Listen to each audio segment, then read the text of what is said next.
And friends, Thomas the hero. Here we have the list of all the engines.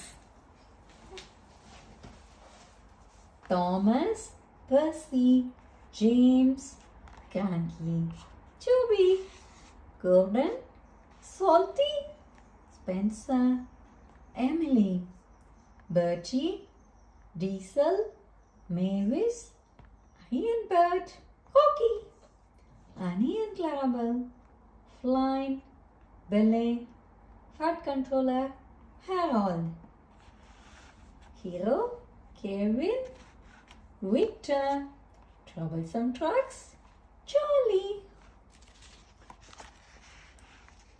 This is the island of Soda. Fahuak Station, Titmouth Sheds, where the trains are. Knapford Station, Grass Station, China Clay Pits, Gordon's Hill, Woolsford Castle. Yeah, Pendant Docks. These are all the locations on the island of Soda. This is the story of when Thomas the Tank Engine discovered that you don't have to fly high to be a hero. Thomas the Tank Engine was going about his work as usual when he heard a high-pitched whistling sound up in the sky. "Whatever can that be?" he said to his mom. Thomas looked up and saw a small plane darting overhead. He had never seen anything like it before. "Beep, beep," called Thomas, but the plane didn't hear him. The plane was out of sight. "I must find out about the flying machine," Thomas said to himself. That night, in the engine sheds, Thomas asked James and Percy if they had been seen anything flying overhead that day. "We keep our eyes fixed on the tracks, Thomas. We are really useful engines."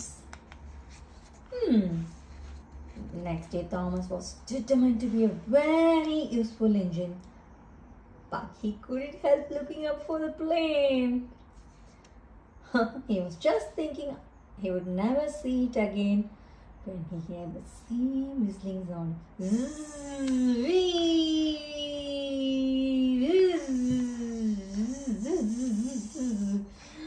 This time he couldn't resist.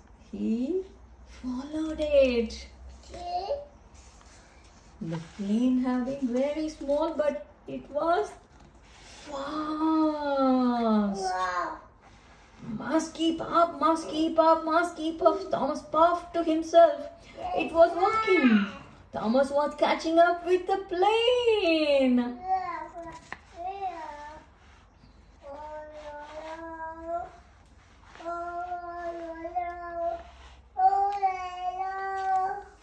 The plane came down to land on a yacht strip near the railway tracks. A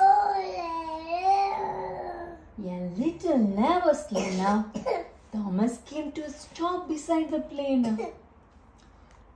He admired the wearing propeller and the big red dots painted on its wings. "I am Thomas," said Thomas shyly.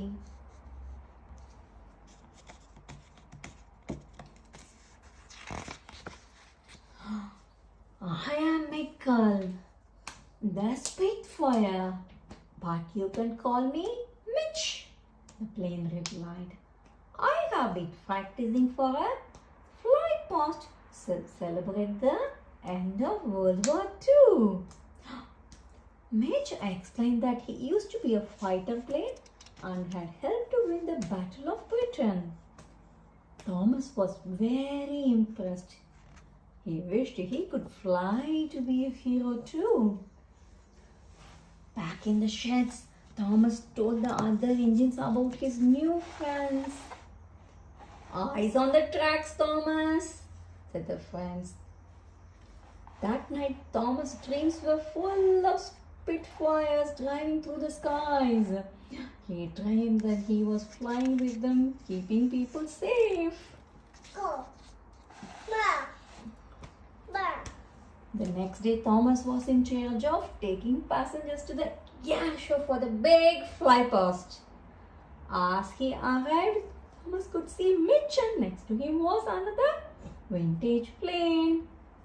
That's a Hawker Hurricane. Thomas driver told them. Hurricanes and Spitfires were the heroes of the Battle of Britain. The show was about to begin. The planes revved their engines and rattled along the runway. Oh.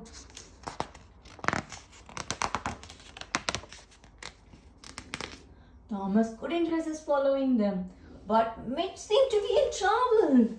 His engine spluttered. He came lower and lower until the big splash.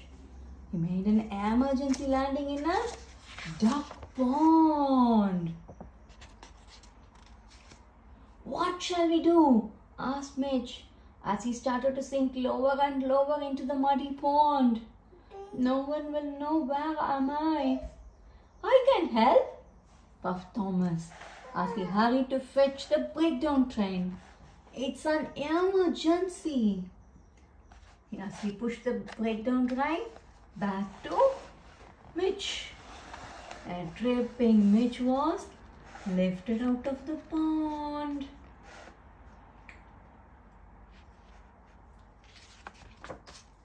The fat controller was proud of Thomas.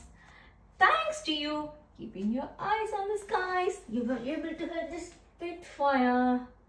That planes that took part in the Second World War had to be all that.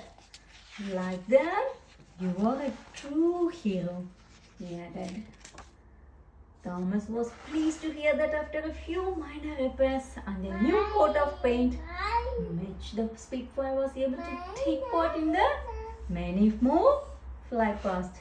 Even Thomas was invited to London, where he flew under the river Thames. As he looked down at the river Thames, he remembered the time Thomas, the hero, had rescued him from a very wet landing.